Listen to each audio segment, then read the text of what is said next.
تو کل جو گفتگو ہوئی ہے ٹرمپ کی اور نیتن یاہو کی، اس میں فلسطینیوں کو غزہ سے نکالنے کی بات بھی ہو رہی ہے. اس میں نیتن یاہو یہ کہہ رہے ہیں ہم فلسطینی ریاست کو بھی تسلیم نہیں کرتے.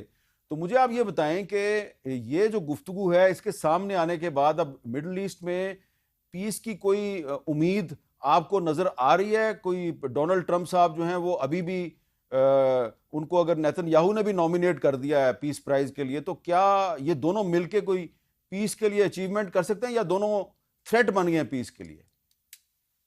دیکھیں ابھی تک تو جو ریکارڈ رہا ہے صدر ٹرمپ کا، اس میں تو میں سمجھتی ہوں کہ مین آف پیس کیا ہے. یہ تو انہوں نے ہر جگہ یا آگ لگائی یا ٹریڈ وار کیا ہے یا اسرائیل کو گرین لائٹ دی ہے کہ اسرائیل نے ایران پہ حملہ کیا.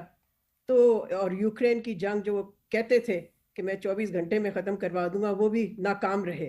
تو کدھر ہے یہ مین آف پیس؟ اور پھر کتنی افسوسناک بات ہے اور شرمناک بات ہے کہ پاکستان اور اسرائیل دو ممالک ہیں، دو ملک ہیں جنہوں نے نوبیل پیس پرائز کے لیے ٹرمپ کو نامینیٹ کیا ہے. بہت ہی what company we are keeping is shameful. اس کے علاوہ میں یہ کہوں گی میں یہ کہوں گی کہ جو فورسیبل ٹرانسفر آف فلسطینیوں کے بارے میں بات چیت چل رہی ہے نیتن یاہو اور ٹرمپ کے درمیان، یہ دیکھیں یاد رکھیں حامد، یہ ایک وار کرائم ہے. آپ لوگوں کو زبردستی کہیں سے نکال نہیں سکتے. یہ انٹرنیشنل لا کی خلاف ورزی ہے، جنیوا کنونشنز کی خلاف ورزی ہے.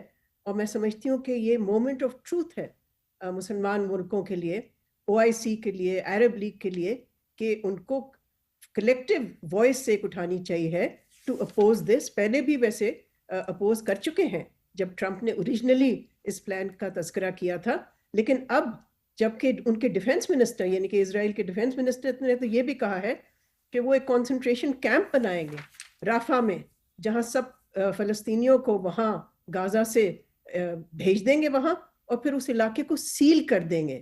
یہ دیکھیں یہ امن ہے، یہ امن کی طرف جا رہی ہے صورتحال. اس سوال کا تو جواب میرا خیال ہے حامد آپ بھی دے سکتے ہیں. جی ٹھیک ہے. مشاہد صاحب، یہ جو کل میٹنگ ہوئی ہے نیتن یاہو کی اور ٹرمپ کی، اس کے بعد دنیا کو کوئی امید رکھنی چاہیے مڈل ایسٹ میں کسی پیس کے حوالے سے بریک تھرو کی؟ ابراہم ایکارڈز کی بڑی بات ہو رہی ہے، تو ابراہم ایکارڈ اس کے بعد آگے جائے گا کہ پیچھے چلا جائے گا؟ میرے خیال میں امید رکھنی چاہیے. دیکھیں نا، پچھلے 6 ہفتوں میں ایک ہیٹرک ہوگی ہے سیز فائرز کی جو ٹرمپ نے کرایا. پہلا سیز فائر 10 مئی کا پاکستان اور ہندوستان کا کرایا، جس میں پاکستان کا پلڑا بھی بھاری رہا. ٹرمپ نے ٹلٹ بھی پاکستان کی طرف کیا اور مسئلہ کشمیر کی بات بھی کی، اور انڈیا کو بڑی امبیرسمنٹ ہوئی. اور انڈیا کو بہت تکلیف ہے ٹرمپ کے اس رول سے کہ پاکستان کے ساتھ کیوں اچھے تعلقات ہیں. اور اس کے بعد لنچ بھی ہوا. تو ایک تو ہندوستان بہت ناراض ہے، بہت غصے میں ہے ان کا میڈیا. دوسرا سیز فائر انہوں نے کرایا جب میں نے لاسٹ ٹائم بھی آپ کو کہا تھا کہ اس کو پھنسا دیا اسرائیل لابی نے، نیتن یاہو نے. انہوں نے کہا 2 دن میں فارغ ہو جائے گا ایران کی کیا بات ہے، عراق اور سیریا کی طرح.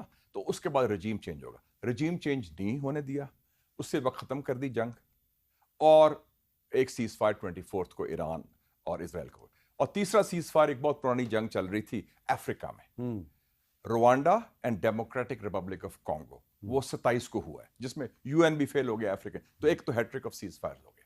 کل میں نوٹ کر رہا تھا، میں پریس کانفرنس سن رہا تھا ساری، اور انہوں نے اوول آفس میں نہیں بلایا اس کو نیتن یاہو کو، اور پریس کانفرنس اس طرح نہیں کی، لیکن کھانے کے ٹیبل میں اس نے بات کی. اس نے تو ایران کی بڑی تعریف کی پریزیڈنٹ ٹرمپ نے. اس نے کہا جی ایرانی قوم بڑی عظیم قوم ہے، we have great respect for them, اور وہ بھی ہمیں ملنا چاہتے ہیں، ہم بھی ملنا چاہتے ہیں، اور ہم ڈیل کرنا چاہتے ہیں. اور اس نے پوچھا اسٹیو وٹکاف سے جو اسپیشل انوائے ہے، اس نے کہا جی میں جا رہا ہوں، اوسلو میں میٹنگ ہو رہی ہے اس کی ایرانین اس کے ساتھ وزیر خارجہ کے ساتھ. اور یہ بات تصدیق بھی کی ہے ایرانین پریزیڈنٹ نے، مسعود پزشکیان نے جو انٹرویو دیا ہے ٹکر کارلسن کو. اور پیلسٹائن کے اوپر بھی جو سیز فائر کی بات کی ہے وہ اس کا خاتمہ ہو، اور اس میں بھی بات ہو رہی ہے. تو آئی تھنک دیٹ اس حد تک میں سمجھتا ہوں کہ جو نیتن یاہو کا ایجنڈا ہے، Trump is not fully on board on that. اور اس حوالے سے ٹرمپ کا کافی نہیں، لیکن فلسطینیوں کو غزہ سے نکالنے پہ تو ٹرمپ اور نیتن یاہو آن بورڈ ہیں. وہ اس نے پہلے کہا تھا، کل نہیں کہا تھا. کل میں سن رہا تھا، کل نہیں کہا تھا. کل اس نے فلسطین کے بارے میں کوئی بات نہیں کی. اب ایک اور امپورٹنٹ بات ہوئی ہے. میں پچھلے ہفتے ایرانی ایمبیسڈر کو ملا تھا. انہوں نے وزٹرز بک سائن کرائی ہے، کھلی تھی تو میں نے سائن کرنے گیا تھا یکجہتی کا اظہار کرنے کے لیے، جو ایران کی فتح ہوئی ہے اسرائیل کے